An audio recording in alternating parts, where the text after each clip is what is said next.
Let them lose you, let them misunderstand you, let them mislabel you, let them. And honestly, I'm saying this to myself as well because as someone that from a distance doesn't really weak of low self-confidence, I will see myself sometimes over-explaining, over-compensating for situations and even relationships that I should have simply just let go and let God. And unlike some other videos that you come across concerning this topic, this is not something that I have really dealt with.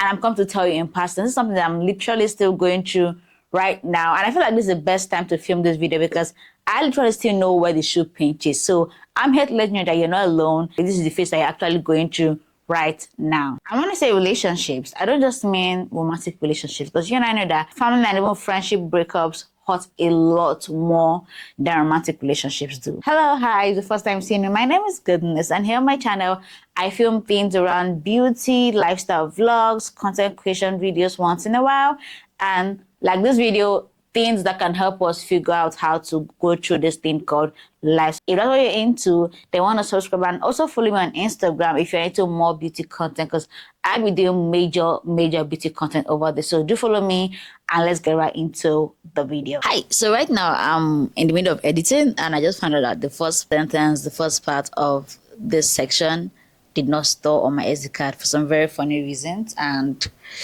I'm like, how? So I'm here to just redo it again with a different outfit, with a different setup, and kind of like I think I'm really digging this setup a lot more. So let's just get right into the video. Yeah, the first thing I need you to understand is that you need to let them lose you. Okay, I need you to right now channel inner Elsa. Know that Elsa that sang "Let It Go, Let It Go." Yeah, my voice is not the best right now, but you get the whole point.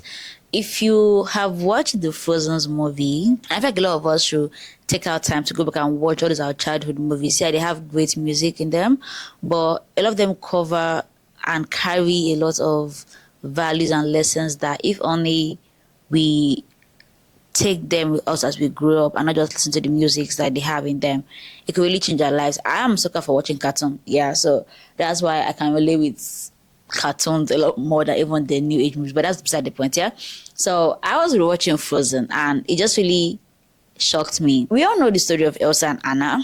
Elsa is the typical firstborn daughter. She has the whole firstborn daughter energy, and Elsa was gifted by the gods because her mom helped her dad in, you know, the whole story. I can't really start going into it. Disney Frozen's reveal. We all know that in that whole thing that happened that made them believe that Elsa is one that's supposed to be locked up was not really Elsa's fault. Elsa was on her own. And I came, do you want to build a snowman? I was just like, oh, let's go play. And then I think the whole thing was, oh, she'll build snow mountains for them. And then Anna keep hopping from one mountain to another mountain that Elsa would create with her magical powers. And Anna started running like faster than Elsa could keep up. And she's like, Anna, chill, calm down. I'm only but a girl. You understand? And Anna, being very Anna, did not want to calm down. And then her sister Elsa now saw her. Like, I don't even know how you are running from mountain to mountain. I didn't even check first to see if there's a mountain for you to land on before you hop again. I mean, it's Anna. She's a kid, yeah? Very understandable. And then Elsa saying that her sister was about to crash on the ground. I wanted to save her, but unfortunately, that happened. And then they now made the whole thing be like it was an Elsa problem. And the trolls didn't even help matters. I feel like those trolls are the real problem of that movie because you're seeing two little girls playing. You not put the entire blame on the innocent one that was just on our own in our room. Like, I feel like they could have managed it a lot better, but that's the same thing that happens to most of us. We could have been on our own and then we just some way, somehow find ourselves in situations that at the end of the day, they make it look like we're the ones that were wrong, we're the ones that got it all wrong, that where we're not faster, where we're not quicker, where we're not smarter in handling it. And I feel like a lot of us are Elsa. Some things have happened, we got mislabeled, we got misunderstood, nobody even heard our side of the story. They just said she needs to be locked up. She cannot be moving up and down without wearing gloves. She needs to be on her own. And Elsa now grew up feeling that she needed to be a certain kind of person so that she does not hurt anybody. She got mislabeled, literally got mislabeled. And we could not see that from that moment. Anna still kept coming to do you want to build a snowman? And the whole thing just made a whole rift happen between siblings, but that's besides the point, yeah? After all that happened, I also got to a point where she was like, no, Cole never bothered me anyway. Like, she was like, no, I'm not doing this with you people again. I'm letting everything go. I mean, the literal name of the song is Let It Go. She was done with it. She let every other person's expectations of her go. She didn't really want to be put in that space anymore. She let everything that they thought had to be go. And as soon as watching the game as an adult now, I'm like, she didn't really ever know that she had the potential to even build an ice castle until she lets it go.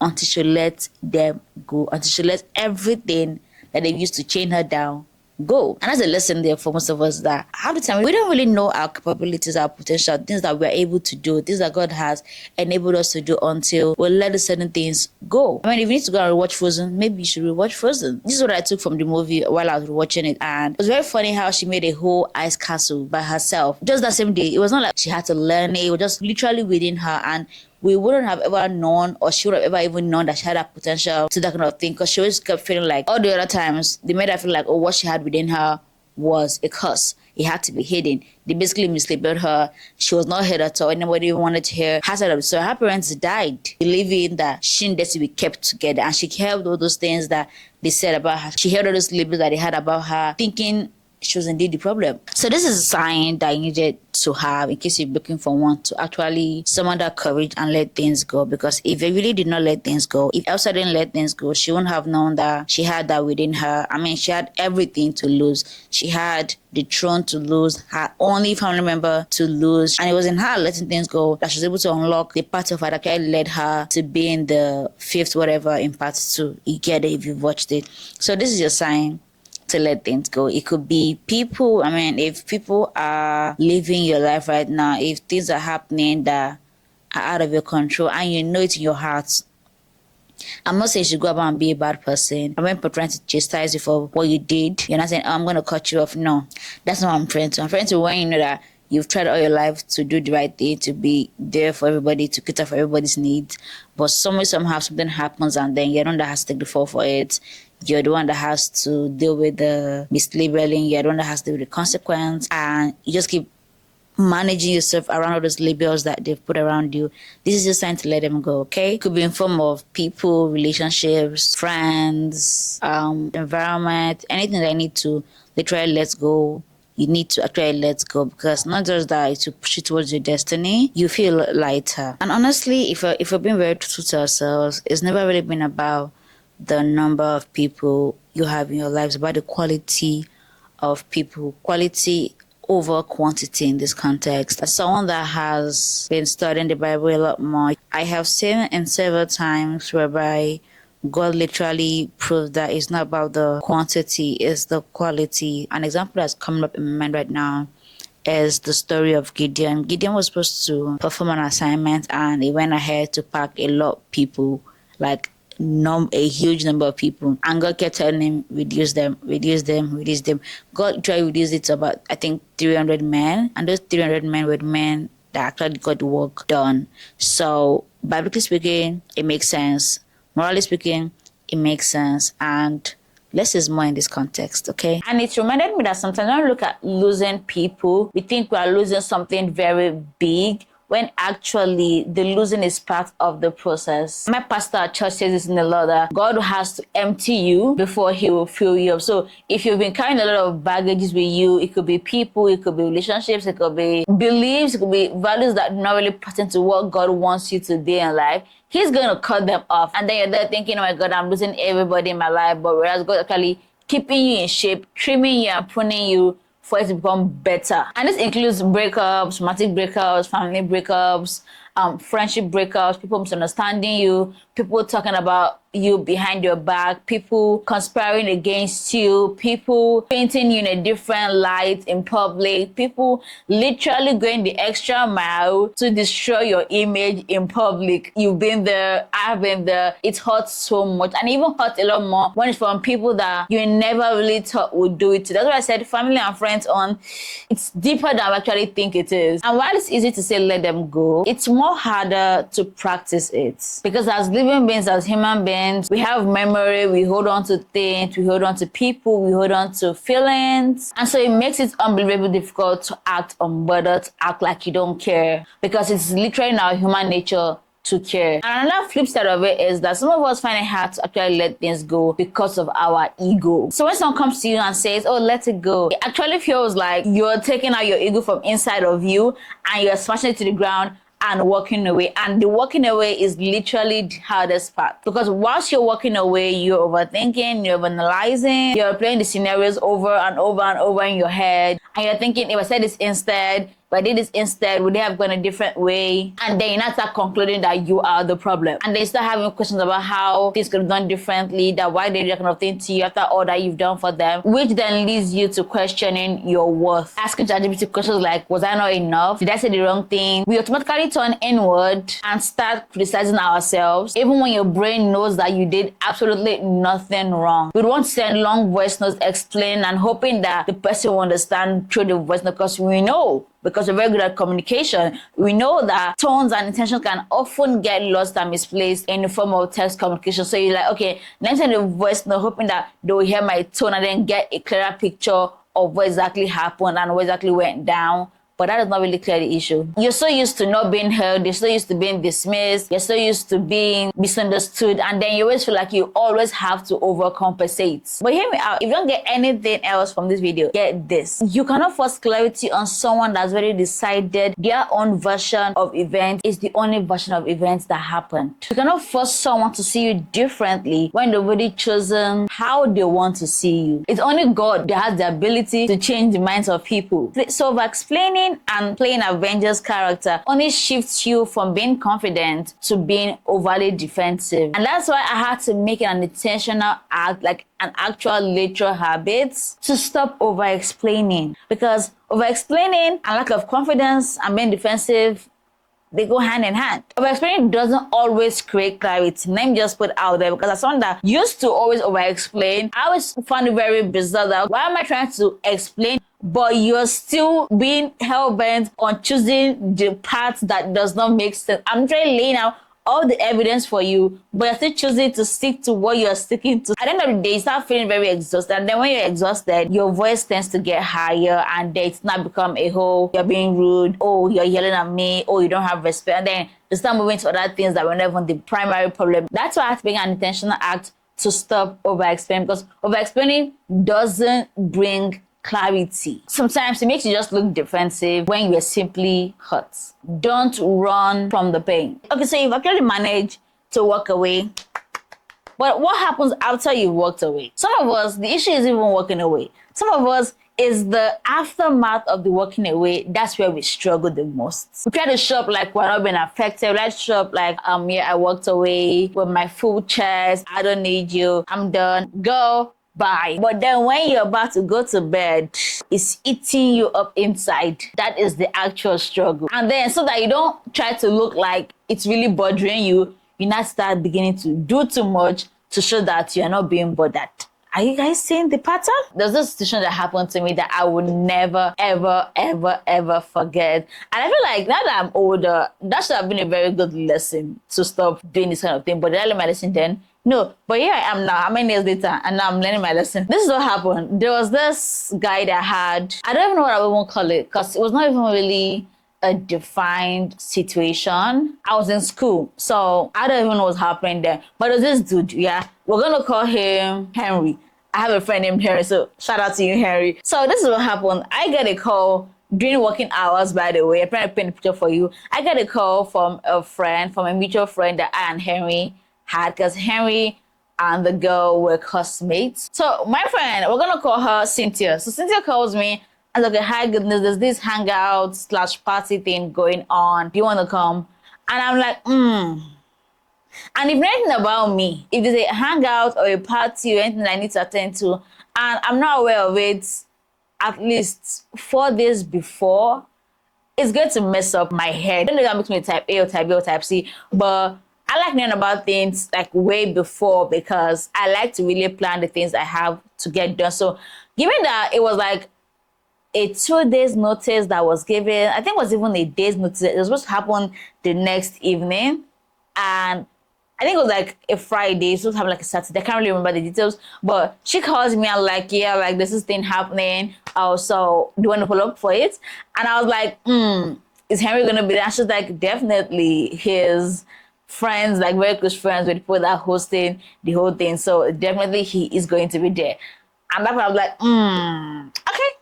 okay. Because at that point here, I was not really happy about how I and Henry left things out. Like, I was when I was saying, you know what, I'm not interested anymore. Bye. But at the same time, I wanted him to feel the effect of me walking away. But it was not really funny. So it still was not getting me angry that why is he not reacting the way I want him to react? And I'm like, no, I'm going to go to that party and let him know what is missing. I used my lunch break other than Uber and then went down to Admiralty and checked, like, I think I took like 5 boutiques that afternoon, and I had 1 hour because I had to use my lunch break for that. I was going through different stores trying to check what to wear. I found a very cute white outfit. It was so beautiful, so gorgeous. And funny how I have never really worn it since that day. Very funny. Waste of money then. So I got this outfit, it was very nice, lovely. And then I came back to the office and I was rushing upstairs. I had a meeting that I was really late for, so I wanted to join on my AirPods from the elevator so that I would catch up before I get to my laptop. And at that moment, I realized that I did not have my AirPods. And I was like, wait, I left the office, I had my AirPods on because I was on the call. What do you mean I can't find my AirPods in my pockets? And at that point, I knew that I had lost my AirPods. I had to take another Uber again. I went back to all the stores I visited looking for my AirPods. I had my Find My AirPods on my phone working. It was within that area, but I did not find it.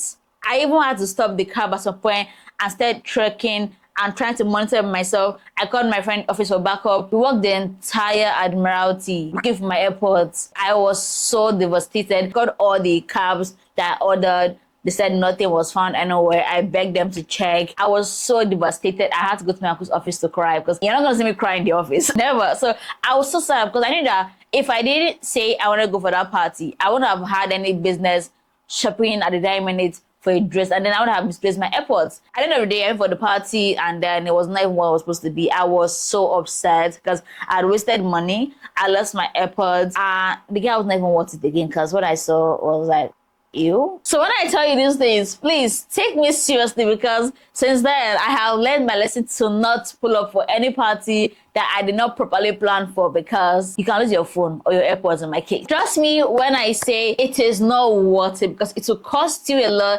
emotionally and even financially, like it did in my case, because I had to ban that AirPods Pro again. So don't go posting any cheesy quotes with some white background and black text. You know those quotes. You know those quotes that you'll be posting on WhatsApp. I'm better off without you. Cheers to new beginnings. It's out with the old. It's in with the new. Girl, we all know those quotes that will be posted. And that's where you're not most active on your Insta story. Tell me why you're not active. Before you're not active, but now you are posting every flipping hour of the day. Posting some, I am who I'm supposed to be. Oh, girl, please stop it. Don't go digging into your Snapchat looking for old videos and old photos and then go about posting them like there's some new pictures that you took. That is a lie. Make it look like, oh, you're actually better off. You don't need to actually be proving anything to anybody. If you're indeed better off, the signs will show. You don't really have to prove to anybody that you're unbothered because eventually, if you're truly unbothered, to tell with time that you're actually indeed not bothered anymore. So don't be just hanky-panky,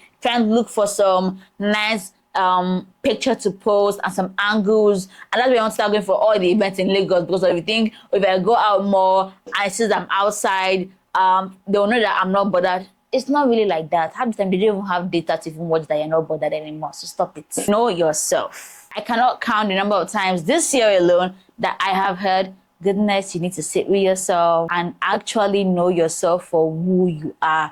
I heard it from like at least 5 people this year. I'm like, no, God might be talking to these people because I cannot be hearing the same thing over and over and over and over again. So this might be your sign to actually sit down and listen to yourself. Get to know who you are. A lot of us do a lot of get to know me content, but do you really know yourself?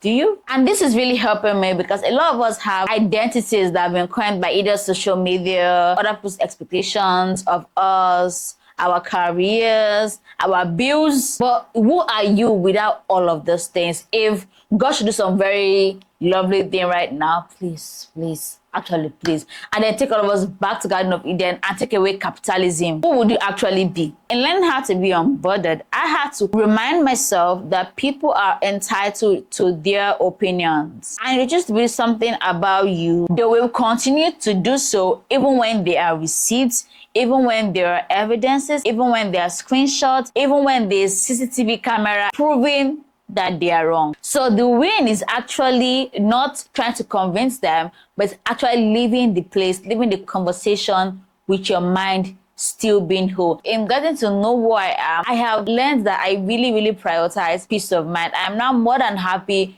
to leave a conversation without even being right. If you tell me the sky is brown, my dear, I'm not gonna fight you on it no more. I'm tired. The actual win is you leaving the conversation, leaving the whole situation, knowing who you are, and living as a sane person. I don't know about you, but the times when I actually used to try to convince them and all of that, I used to leave the conversation feeling very drained, feeling very exhausted, feeling like I was talking to a wall. So the actual win is leaving the conversation intact, whole, sane, without feeling like you've been pouring your water into a basket. Because when someone treats you, is a reflection of who they are and how they see you, not a proof of your worth and your value. But the second you keep staying in that situation that constantly wants you to be redefined, to be someone that you are actually not, then it's a you problem. The second you keep excusing it, trying to make up different reasons as to why they think this is like this, you keep trying to make reasons for them, keep trying to cover up for that bad behavior, it is now you that has the problem. Because the way you repeatedly let people treat you is now an issue of, do you have standards? Because if someone steps on me today, I'm like, okay, it could be a mistake. They didn't really mean to. Yeah.